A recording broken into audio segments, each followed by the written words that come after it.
On Wednesday, March 8th, 2023, Silicon Valley Bank was one of the most powerful banks in America. $210 billion in assets, 40 years in business, the go-to bank for half of all U.S. tech startups. By Friday morning, March 10th, it was gone. Not hacked, not robbed, not hit by a recession. It was killed in 48 hours by a tweet, a group chat, and one catastrophically bad decision. This is the story of the fastest bank collapse in modern history. To understand how SVB died, you need to understand what it was. Silicon Valley Bank wasn't your average bank. It didn't serve everyday people. It served the tech world, venture capital firms, startup founders, private equity funds.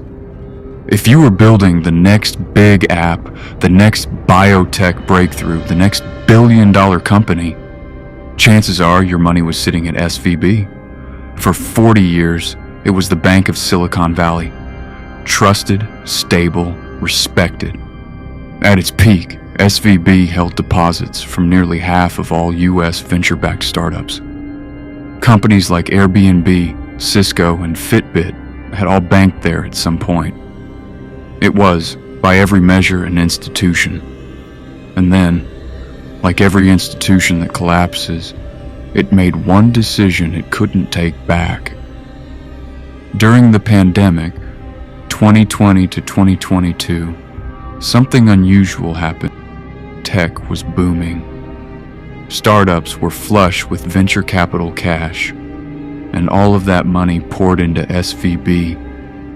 Their deposits tripled from around $60 billion to over $190 billion in just 2 years.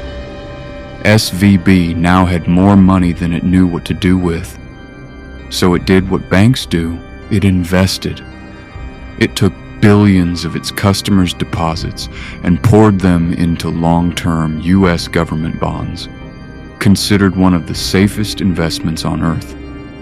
Safe, but with one fatal flaw. Long-term bonds lose value when interest rates rise. And in 2022, the Federal Reserve began raising interest rates fast. The most aggressive rate hike campaign in 4 decades, all to fight inflation. Rates went from near zero to over 4% in less than a year. Suddenly, SVB's safe bond portfolio was bleeding value. Billions of dollars in paper losses, losses the bank could ignore, as long as nobody asked for their money back. But then the tech industry started struggling. Startups couldn't raise new venture capital as easily. To cover their costs, payroll, rent, operations, they started withdrawing their SVB deposits. The bank that had too much money 2 years ago was quietly running out of it. Wednesday, March 8th, 2023, SVB made a desperate move. It announced it had sold over $21 billion worth of its bond portfolio at a $1.8 billion loss.